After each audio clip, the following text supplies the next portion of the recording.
नमस्कार दोस्तों, मेरा नाम ज्ञानेश्वर है और आपने देखना शुरू किया है अपराध की कहानियों की श्रृंखला।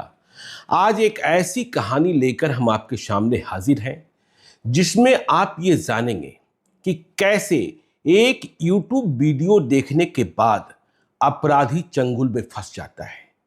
आप यह भी जानेंगे कि पुलिस का ऑपरेशन किस तरीके से अंजाम पाता है। बिहार की पुलिस का ऑपरेशन है, भागलपुर पुलिस का ऑपरेशन है। भागलपुर के मोस्ट वांटेड टिंकू मियां को गिरफ्तार किया जाना था और पुलिस की टीम बंगाल पहुंची हुई है। लेकिन जिस इलाके से टिंकू मियां को गिरफ्तार किया जाना है वह मुस्लिम बाहुल्य इलाका है और वहां से गिरफ्तारी बहुत ही मुश्किल है। इस बात का अंदेशा है कि जैसे ही पकड़ेंगे स्थानीय लोग छुड़ा लेंगे। तो देखिए, कई दिनों तक पुलिस टीम, महीना सितंबर 2023 का है, इस बात का इंतजार कर रही होती है कि बारिश हो, झमाझम बारिश हो। और इस बात की जानकारी है कि जो ये टिंकू मियां है जिसकी गिरफ्तारी के लिए बिहार की पुलिस ने बंगाल में डेरा डाल रखा है, वह रात को मस्जिद में नमाज अदा करने को जाता है। रात के 8 बजे के करीब नमाज अदा करने का वक्त होता है और इस वक्त चहलकदमी कम हो जाती है, लोग घरों में चले जाते हैं। फिर बारिश हो तब तो और भी लोगों का बाहर निकलना मुश्किल हो जाता है। तो ठीक इसी वक्त का इंतजार किया जाता है। लेकिन ये टिंकू मियां है कौन? ये देखिए, टिंकू मियां भागलपुर का मोस्ट वांटेड क्रिमिनल और ये कह सकते हैं कि एक ऐसे पारिवारिक अपराधी गिरोह से है जिसमें थर्ड जनरेशन भी गैंग में शामिल है। टिंकू मियां भागलपुर के किस इलाके का रहने वाला? तो भागलपुर के बाबरगंज के मोगलपुरा के हुसैनाबाद का रहने वाला। इसके पिता के नाम भी बड़ी लंबी चौड़ी हिस्ट्री सीट रही है।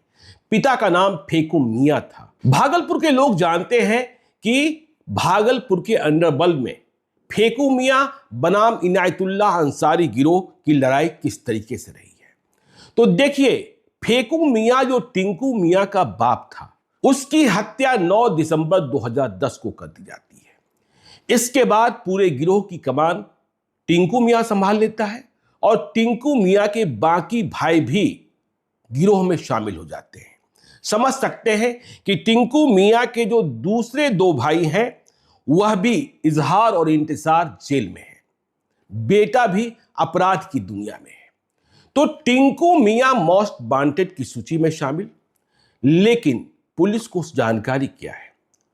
बिहार के डीजीपी आरएस भट्टी ने सभी जिलों के एसपी से कहा था टॉप 10 अपराधी हमें चाहिए। तो भागलपुर की जब सूची बनी तो उसमें टिंकू मियां का नाम टॉप पर था। लेकिन परेशानी यह थी कि यह पिछले कई वर्षों से भागलपुर में रह नहीं रहा था। लेकिन भागलपुर से कनेक्टिविटी खत्म नहीं हुई थी। जब चाहता था भागलपुर में आपराधिक वारदात को अंजाम दिला देता था। जो वहां छोटे छोटे गैंग थे उन्हें आर्म्स और एक्सप्लोसिव की सप्लाई करता था और जब कभी भागलपुर आया तो इसने बड़ी वारदात को अंजाम दिया। तो यह पुलिस के लिए चुनौती। लेकिन जब डीजीपी आरएस भट्टी ने कहा कि टॉप 10 अपराधियों में जो भी शामिल हैं वह या तो गिरफ्तार हो या मारा जाए, तो भागलपुर के एसएसपी आनंद कुमार ने इस टास्क को ग्रहण किया और उन्होंने एक स्पेशल इन्वेस्टिगेशन टीम बनाई, एसआईटी, टिंकू मियां को पकड़ने के लिए, क्योंकि टिंकू मियां की गिरफ्तारी भागलपुर से संभव नहीं थी।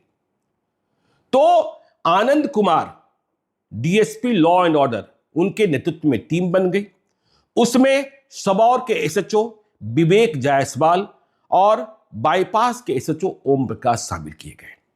इसके साथ पुलिस के जवान। अब जब टिंकू मियां का पता किया जाने लगा तो मालूम हुआ कि यह फिर से बंगाल में ही है। लेकिन बंगाल में कहां है यह किसी को खबर नहीं है। पुलिस ने कुछ सुराग पाने के लिए जो भागलपुर में टिंकू मियां के गुर्गे थे उन पर दबिश दी और इस दरमियान 31 अगस्त 2023 को रहमत कुरैशी की गिरफ्तारी होती है। रहमत कुरैशी एक ऐसा अपराधी जिसे भागलपुर में दहशत फैलाने के लिए टिंकू मियां ने बंगाल से आर्म्स और एक्सप्लोसिव्स भेजा था। तो रहमत मियां की गिरफ्तारी हो गई, रहमत कुरैशी की गिरफ्तारी हो गई, पर बहुत सुराग नहीं मिला। मोबाइल का एक नंबर मिला, लेकिन वह नंबर भी बंद। तो सवाल यह पैदा होता है कि यह मिलेगा कहां? सभी कह रहे हैं कि वह बंगाल में है। और देखिए, ऐसा नहीं कि टिंकू मियां को पहले गिरफ्तार नहीं किया गया हो, लेकिन यह अपना जुगाड़ कोर्ट में भी बैठा लेता था। 2017 में टिंकू मियां को बिहार की पुलिस ने बंगाल में जाकर मटिया मुर्ज इलाके से गिरफ्तार किया था। लेकिन जब आप दूसरे प्रदेश से किसी अपराधी को गिरफ्तार करते हैं और अपने प्रदेश में लाना है जहां उसके खिलाफ केसेस हैं, तो आपको कोर्ट से इजाजत लेनी होती है, जिसे ट्रांजिट रिमांड कहते हैं। तो 2017 में टिंकू मियां की गिरफ्तारी के बाद उसे बंगाल की अदालत में ट्रांजिट रिमांड के लिए पेश किया गया था बिहार पुलिस के द्वारा। लेकिन कोर्ट ने कह दिया, गिरफ्तार कर ले जाने की जरूरत नहीं है, आप इन्हें छोड़ दीजिए, यह एक निश्चित तारीख पर जाकर वहां की अदालत में आत्मसमर्पण सरेंडर कर देगा। तो पुलिस को अदालत का आदेश मानना पड़ा था और परिणाम यह निकला था कि टिंकू मियां भाग गया, आया ही नहीं सरेंडर करने। तो अपराध की दुनिया में इसकी चहलकदमी जारी, भागलपुर का मोस्ट वांटेड बना हुआ और भट्टी का हुक्म है इसे गिरफ्तार करना है। तो देखिए, रहमत कुरैशी जो गुर्गा गिरफ्तार हुआ, उससे जो नंबर मिला वह नंबर बंद था। अब क्या सुराग पाया जाए? इस बात की भी खबर मिली कि बंगाल के जिस मटिया मुर्ज इलाके में वह पहले रहा करता था, वहां अब नहीं है, उसने ठिकाना बदल लिया है। तो नंबर बंद, तो अब तकनीक का, वैज्ञानिक तकनीक का सहारा लिया जाने लगा। और जब तकनीक की मदद ली गई तो कुछ नई जानकारियां मिली। सैनिक ऐप ने कई राज खोले। जैसे इसका पता चला कि एक बैंक अकाउंट है जिससे बंगाल में ट्रांजैक्शन हो रहा है, पैसे जमा किए जा रहे हैं भागलपुर में और विड्रॉल हो रहा है बंगाल में। इसके अलावा यह भी जानकारी मिली कि एक और नंबर है जो शायद टिंकू मियां का है, लेकिन वह इस नंबर को ओपन नहीं रखता है, केवल व्हाट्सएप पर सक्रिय रहता है। व्हाट्सएप के बारे में माना यह जाता है कि वहां जो चैट है वह कॉन्फिडेंशियल है, उसकी जानकारी साझा नहीं की जाती है। व्हाट्सएप का लोकेशन भी आप नहीं हासिल कर सकते हैं, लेकिन यह हमारे आपके दिमाग का मिथक है। जब लॉ एनफोर्समेंट एजेंसी चाहती है तो व्हाट्सएप का भी आईपी एड्रेस हासिल कर लेती है, और आईपी एड्रेस यह बताता है कि यह किस इलाके में क्रिएट हो रहा है। तो देखिए, एक बैंक अकाउंट की जानकारी मिलती है जिसमें बंगाल के एक छोटे से कस्बे में कई विड्रॉल की जानकारी थी, एटीएम की जानकारी थी। तो करीब करीब पहचान की तरफ बिहार की पुलिस बढ़ रही है, और यह नया इलाका है जिसे बंगाल में पाथर चुपड़ी कहते हैं, बिल्कुल मुस्लिम बाहुल्य इलाका। लेकिन सवाल अब भी बड़ा है कि जो व्हाट्सएप नंबर दिया गया, जो व्हाट्सएप नंबर प्राप्त हुआ, जब उसके बारे में मोबाइल सर्विस प्रोवाइडर से जानकारी मांगी गई तो यह नंबर किसी और का, और व्हाट्सएप पर कोई डीपी नहीं। और जिस तरीके का शातिर अपराधी है टिंकू मियां, और जो इलाका पता चल रहा है मुस्लिम बाहुल्य, इस बात का भी खतरा है कि यदि गलत कदम की ओर आगे बढ़ गए तो नुकसान होगा। तो सबसे पहले तो इस बात की पुष्टि की जानी है कि जो व्हाट्सएप नंबर है वह क्या सचमुच टिंकू मियां के पास ही है और वही इसका इस्तेमाल कर रहा है। अब इसकी जानकारी कैसे प्राप्त की जाए? तो देखिए, पुलिस वाले अब एक नया तरीका इजाद करते हैं। टिंकू मियां चूंकि पुराना अपराधी है, यूट्यूब पर कई वीडियोज हैं, तो लॉ इन्फोर्समेंट एजेंसीज के पास एक और एप्लीकेशन है जिसके माध्यम से ये यूट्यूब वीडियो जो हैं वह अपराधियों को गिरफ्तार कराने में मदद पहुंचाते हैं। कैसे? तो टिंकू मियां का व्हाट्सएप नंबर, अभी इसे प्रमाणित किया जाना है। तो पुलिस की जो टीम है और जो साथ में मदद में लोग लगे हैं, यूट्यूब चैनल पर टिंकू मियां के पुराने वीडियोज को तलाशते हैं। वह मिल गया। तो जो एप्लीकेशन है लॉ इन्फोर्समेंट एजेंसीज के पास, जो आईपी को पुख्ता करती है, जो पहचान को पुख्ता करती है, उस पर यूट्यूब के ओरिजिनल यूआरएल को डाल दिया जाता है और फिर एक नया यूआरएल बिल्कुल यूट्यूब के यूआरएल की तरह क्रिएट होता है। तो पुलिस वालों ने क्या किया कि टिंकू मियां के व्हाट्सएप नंबर पर उन यूआरएल को जो नया क्रिएट हुआ है उसे भेज दिया। तो टिंकू मियां सचेत हुआ, लेकिन उसे किसी बात का अंदेशा नहीं था। उसे लगा कि ये तो जो वीडियोज हैं यूट्यूब के मुझसे ही संबंधित है। तो उसने जो यूआरएल मिला था, जो लिंक मिला था, उस पर क्लिक कर दिया और यही टिंकू मियां फंस गया। देखिए, जब हम अपराध की श्रृंखला में कहानियां सुनाते हैं तो हम गहराई में जाते हैं। हम सिर्फ पुलिस की बातों पर भरोसा नहीं करते हैं, हम तौर तरीकों और जो असली जानकारी होती है उसे आपको बताने की कोशिश करते हैं। तो टिंकू मियां ने क्लिक कर दिया वीडियो को। अब ये एप्लीकेशन जिसने नया यूआरएल क्रिएट किया था, वह क्या किया?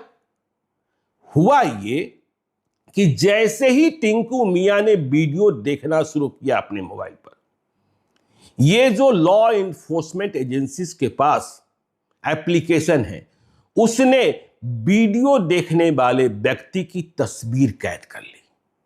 मतलब आप मोबाइल पर यूट्यूब का वीडियो देख रहे हैं और वह एप्लीकेशन फ्रंट कैमरा से आपकी तस्वीर को कैद कर रहा है, आपके मोबाइल को, आपके चेहरे को कैद कर रहा है, वीडियो भी बना रहा है। तो देखिए, जो टीम लगी हुई थी भट्टी के निर्देश पर कि टिंकू मियां को हर हाल में गिरफ्तार किया जाना है, उसने इस माध्यम से, वैज्ञानिक तकनीक से यह पुख्ता कर लिया कि यह व्हाट्सएप नंबर जो है वह टिंकू मियां का ही है और अभी वह देखने में ऐसा लगता है और जहां है वहां का बैकग्राउंड ऐसा है। तो अब आगे की जांच बढ़ी। अब सवाल यह पैदा हुआ कि टीम कैसे, कहां, किस तरीके से मूवमेंट करेगी। जानकारी तो मिल गई है, लेकिन वक्त थोड़ा और दिया गया। वक्त ऐसे दिया गया कि अब पुलिस वाले ने उसी व्हाट्सएप नंबर पर चैट करना शुरू किया कि दोस्त कैसे हो। तो टिंकू मियां पहले सचेत हुआ, यह दूसरे नंबर से चैट किया जा रहा था कि यह कौन आदमी है जिसे मेरा व्हाट्सएप नंबर मिल गया। उसे एक बार लगा भी और उसने चैट में लिखा भी कि तुम मेरा लोकेशन जानना चाहते हो, पकड़ाओगे क्या, पकड़वा दोगे क्या। तो चैट करने वाले व्यक्ति ने कहा कि मैं लोकेशन जानकर क्या करूंगा, मुझे आपसे बात करनी है, भागलपुर में जमीन का एक मसला है, उसे सलटाना है और इसके लिए हम कुछ भी करने को तैयार हैं। तो टिंकू मियां को लगा कि एक मुर्गा मिल गया, तो उसने बातचीत और आगे बढ़ा ली।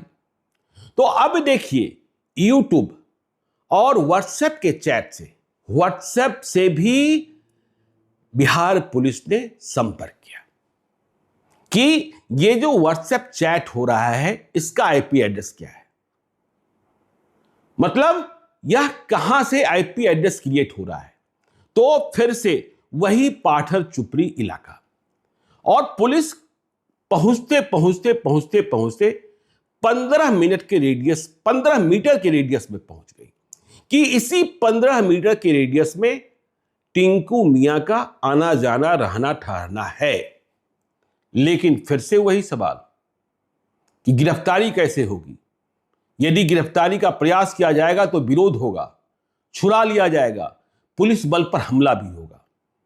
लेकिन ऑपरेशन को फाइनल अंजाम देने के लिए सितंबर 2023 के तीसरे हफ्ते में जो एसआईटी के चीफ हैं, भागलपुर के लॉ एंड ऑर्डर के डीएसपी हैं गौरव कुमार, वे 3 स्कॉर्पियो से निकलते हैं और झारखंड होते हुए बंगाल झमाझम बारिश हो रही है, वहां वे पहुंच जाते हैं।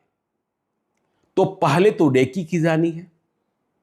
जब रेकी की जाती है तो भीड़ भाड़, वहां घनी आबादी, सब कुछ दिखता है। यह मान लिया जाता है कि यहां से गिरफ्तारी नहीं होगी। लेकिन ऊपर से हुक्म आता है, प्रतीक्षा करो, प्रतीक्षा करो, प्रतीक्षा करो। इस बात की जानकारी भी मिल जाती है कि टिंकू मियां एक लॉज में रहता है। तो प्रतीक्षा में अब जो एसआईटी के जवान हैं और उन्होंने जो वेशभूषा अख्तियार कर रखा है, वह उस इलाके में आते जाते रहते हैं। अब कोई आदमी आ जा रहा है तो उस पर शक शुबा कहां होगा। एक शाम झमाझम बारिश शुरू होती है और इस दरमियान यह भी पता कर लिया जाता है कि रात 8 बजे टिंकू मियां नमाज अदा करने मस्जिद में जाता है। तो इसी वक्त का इंतजार पुलिस वालों को था। बारिश शुरू हो गई है, रात गहरी होने वाली है। तो अब ऑपरेशन का यह वक्त पुलिस वाले तय कर लेते हैं। पुलिस की टीम निकलती है सादे लिबास में और आईपी एड्रेस सब कुछ बता रहा है। वह इस बात की गवाही दे रहा है कि टिंकू मियां अभी मस्जिद के भीतर गया है नमाज अदा करने। लेकिन मस्जिद के भीतर कोई ऑपरेशन किया नहीं जा सकता है। इसके बाद कितना हंगामा होगा, कितनी अशांति होगी, कितना बाबेला होगा, समझ सकते हैं।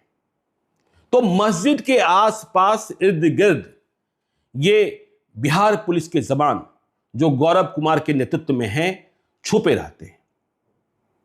यह स्पष्ट है कि बहुत लोग रात को नमाज अदा करने नहीं आए हैं और जैसे ही नमाज खत्म होता है काफी लोग आगे निकल गए होते हैं।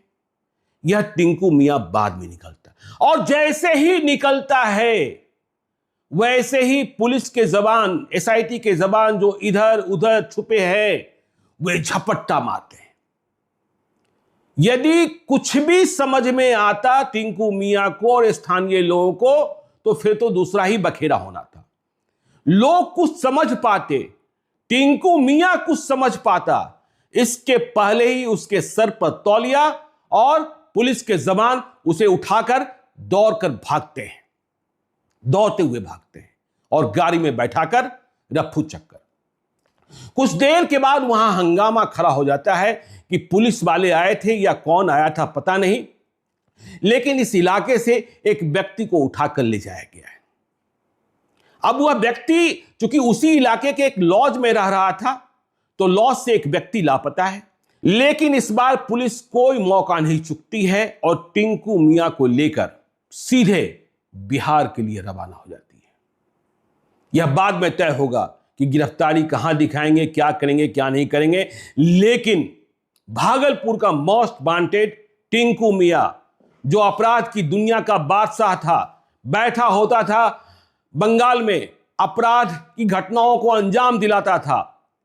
जानकारी यह भी मिलती है कि यह पशु तस्करी करा रहा था भागलपुर से और पशु तस्करी के माध्यम से खूब माल जमा कर रहा था, धनाढ्य हो गया था। अब इसे गिरफ्तार कर बिहार पुलिस को बड़ी उपलब्धि मिल गई। रात को ही बिहार के डीजीपी को भी बताया गया कि सर, टॉप 10 में शामिल टिंकू मियां को हमने गिरफ्तार कर लिया है। शाबाशी मिली और टिंकू मियां तब से जेल में है। लेकिन जेल में इसके और कई शागिर्द हैं, इसलिए भागलपुर जेल में इस पर विशेष निगरानी रखी जाती है कि यह कहीं कोई और वारदात को अंजाम न दिला दे। लेकिन पहरा करा है और इसके कई गुर्गे इसके कबूलनामे पर बाद में भी गिरफ्तार किए जाते हैं। तो टिंकू मियां जो बरसों से भागा चल रहा था, जिसने यह समझ रखा था कि हम जाकर बंगाल में छुप जाएंगे, एक घनी आबादी वाले इलाके में घुस जाएंगे, वह एक यूट्यूब का वीडियो देखता है और इसके बाद कैसे गिरफ्तार होता है, बारिश में किस तरीके से पुलिस ऑपरेशन करती है, यह कहानी में आपने समझा होगा। तो आप देखते रहिए हमारे चैनल को। यदि अब तक आपने हमारे यूट्यूब चैनल को सब्सक्राइब नहीं किया है तो जरूर कर लीजिएगा, और यदि इस वीडियो को फेसबुक पेज के माध्यम से देखे हैं तो पेज को लाइक कीजिएगा, ट्विटर पर भी हमें फॉलो कीजिए। धन्यवाद।